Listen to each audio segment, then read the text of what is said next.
అందరికీ నమస్తేనుల్లా welcome to సాఫ్ సీదా ముచ్చట. మన టీజీపీఎస్సీ పెట్టే గ్రూప్ పరీక్షలు రాయాలనంటే తెలంగాణ చరిత్ర, ఉద్యమం, ఇక్కడి వాతావరణం, నైసర్గిక స్వరూపం, పోరాటాలు ఇవన్నీ చదవాల్సి ఉంటుంది. అదే ఏపీపీఎస్సీ పెట్టే పరీక్షలు రాయాలనంటే ఆంధ్ర రాజకీయ పార్టీల చరిత్ర, ఏపీ లీడర్ల పనితనం, అక్కడి పథకాలు అవన్నీ చదవాలి. కానీ ఇప్పటి సంధి తెలంగాణ చరిత్ర కంటే ఆంధ్ర చరిత్ర, ఆంధ్ర లీడర్ల కంపెనీలు, ఆంధ్ర లీడర్ల గొప్పతనం చదివితేనే తెలంగాణలకు కొలువులు వచ్చే కాలం వచ్చింది. ఈడ కొలువులు పక్క రాష్ట్రం చరిత్రలు, పార్టీల గురించి చదువుడు ఎందుకు అని అంటారేమో. మరి అట్లుంటది కదా మన కాంగ్రెస్ వారి చక్కదనం అంటే. గ్రూప్స్ రాసే అభ్యర్థులంతా ఓసారి 3 రంగుల జెండా వట్టి అనే పాట పెట్టుకొని ఎగిరి ఈ ముచ్చటి నుండ్రి. పరాయి పాలన వద్దే వద్దని పంచాది పెట్టుకొని మరీ నీళ్లు, నిధులు, నియామకాలు అన్న నినాదంతో కొట్లాడి తెచ్చుకున్న తెలంగాణల ఇవాళ అదే పరాయి పార్టీలు లీడర్ల గురించి ప్రశ్నలతోటి పరీక్షలు పెడుతున్నారు మన గొప్ప పాలకులు. నిన్నైనా గ్రూప్ 2 పరీక్ష పేపర్ను చూసిన వాళ్ళు ఎవ్వరికైనా ఇది టీజీపీఎస్సీ పేపరేనా అన్న డౌట్ పక్కా కొడుతుంది. ఇంతకేమేం అడిగినరో ఎరికేనా?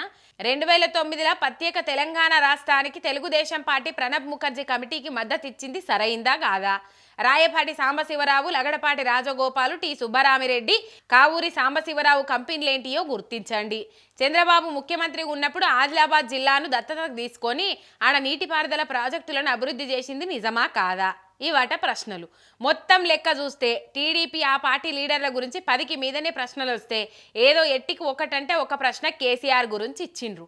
ఇక ఇది చూసిన తెలంగాణ వాదులు గట్టిగానే గరమైతాండ్రు. అడిగేదందుకు తెలంగాణ గురించి, ఉద్యమం గురించో ఒక్క ప్రశ్న దొరకలేదా? పరీక్ష రాస్తుంది ఏపీలో పనిచేస్తుందిక, అక్కడ కొలువులు ఇచ్చేతందుక, లేకుంటే తెలంగాణ కొలువులక? అరే ఏపీపీఎస్సీ పేపర్లో కూడా వాళ్ళ కోసం వాళ్ళు పెట్టుకునే పరీక్షలు కూడా ఇన్నిగానం వాళ్ళ లీడర్లు, వాళ్ళ పార్టీ, వాళ్ళ కంపెనీల ప్రశ్నలు ఉండవు కావచ్చేమో. అయినా లగడపాటి కంపెనీ ఏందో తెలుసుకొని చెప్తేనే మస్తుగానం జ్ఞానం ఉన్నట్ట. తెలుగుదేశం పార్టీ మద్దతు గురించి నాలెడ్జ్ ఉంటేనే తెలంగాణలో బుద్ధితో పనిచేస్తారన్నట్ట. చంద్రబాబు పనితనం గురించి రాస్తేనే మా బాబాయ్ అని మెచ్చుకొని కొలువులు ఇస్తారా? ఎందుకు ఈ ప్రశ్నలు అనుకుంటా పరీక్ష రాసిన క్యాండిడేట్లు కూడా గన్నెర్ర చేసిండ్రు. ఇక ఇదే ముచ్చట మీద మాజీ మంత్రి హరీష్ రావు కూడా గర్భమైండు. మళ్ళీ తెలంగాణ ఉద్యమం ఉనికిని లేకుండా చేస్తున్న కుట్రల టీజీపీఎస్సీని కూడా భాగం చేసుడు దుర్మార్గం. ఇదేనా మీరు చెప్పిన మార్పు అంటే? తెలంగాణ ఉద్యమ చరిత్ర జాగల సమైక్య పాలకుల చరిత్రను చేర్చుడా?